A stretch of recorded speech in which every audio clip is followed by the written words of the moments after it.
नमस्कार, मैं हूं आपके साथ अंजना और आप देख रहे हैं टीवी 10 न्यूज। आइए नजर डालते हैं आज की खबरों पर।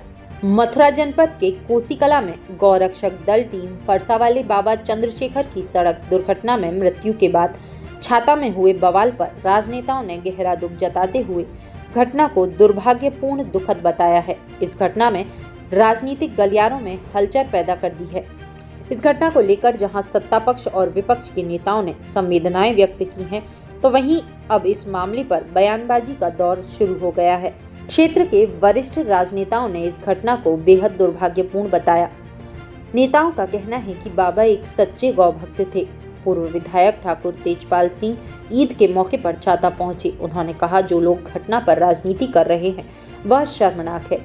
संवेदनाओं के बीच सत्ताधारी नेताओं पर निशाना साधते हुए उन्होंने कहा कि कुछ लोग इस बेहद दुखद घटना पर गंदी राजनीति कर रहे हैं। किसी की दुर्घटना पर दुख जताने के बजाय कुछ लोग इसे राजनीतिक मुद्दा बनाकर जनता को गुमराह कर रहे हैं। देखिए, ये बड़ी दुखद घटना है। महाराज जी बहुत बड़े गौरक्षक थे, गौशाला भी चलाते हैं और वो बहुत बड़े सनातनी भी थे और वो गौओं की रक्षा करने के लिए दिन रात मेहनत भी करते थे। लेकिन जिस तरह से भी उनका ये दर्दनाक मौत हुई है, बड़ी दुखद है। इसमें हम संवेदना व्यक्त करते हैं और प्रभु से कामना करते हैं कि प्रभु उनको अपने श्री चरणों में जगह दे, उनकी आत्मा को शांति दे। लेकिन इसके पीछे जिन लोगों ने कोई षड्यंत्र किया है या राजनीतिक लाभ उठाने के लिए जिसको इतना बड़ा रूप दे दिया है, क्योंकि दुर्घटना कहीं हुई है, एक्सीडेंट कहीं हुआ है और दिखाया कहीं है, ला के कहीं रखा गया है। और मुझे तो ये भी बताया गया कि वो जहाँ दुर्घटना होने के बाद में जहाँ उनकी गौशाला चलाते हैं आजनोक में, वहाँ उनके सबको ले गए थे पहले। फिर वहाँ से किन परिस्थितियों में किसके कहने से कैसे सबको उठा के यहाँ तक छाता तक लाए, छाता पर ला के किस तरह से यहाँ नेशनल हाईवे जाम किया, क्या किया।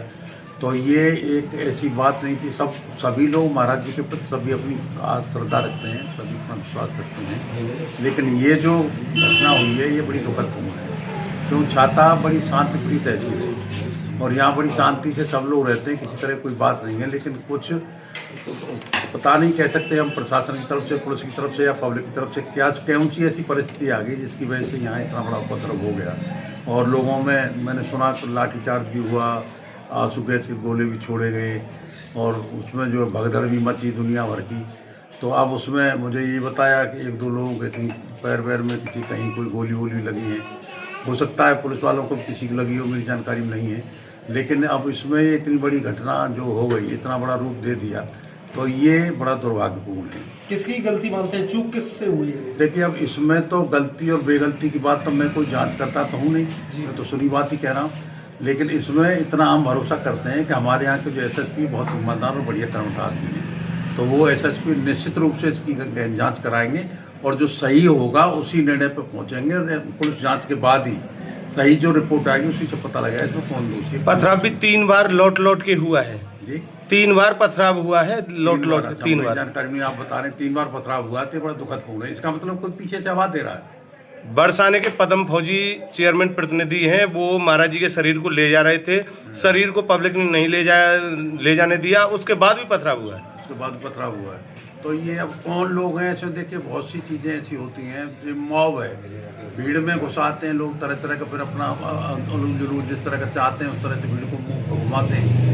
तो ऐसे लोग जो उस तरह के जो न्यूसेंस क्रिएट करते हैं, ऐसे लोग जो उपद्रवी होते हैं, वो उपद्रवी हर जगह ही अपना न्यूसेंस क्रिएट करते हैं और ऐसा दंगा कराते हैं। एक महात्मा की मृत्यु पर लोग राजनीतिक मुद्दा उठा रहे हैं, उसके बारे में क्या कहेंगे? देखिए, ये राजनीतिक मुद्दा है ही नहीं। जो लोग ये राजनीतिक मुद्दा उठा रहे हैं वो ना समझें और उनको ऐसी दुखद घटना पे, महाराज जी की मौत पर राजनीति नहीं करनी चाहिए। इसका अब तक के लिए बस इतना ही। फिर मिलते हैं अन्य खबरों के साथ। मुझे दीजिए इजाजत। अपने आसपास की खबरों को देखने और हमारे साथ जुड़ने के लिए हमारी खबरों को लाइक करें, कमेंट करें, चैनल को सब्सक्राइब करें, हमारे फेसबुक पेज को फॉलो अवश्य करें। धन्यवाद।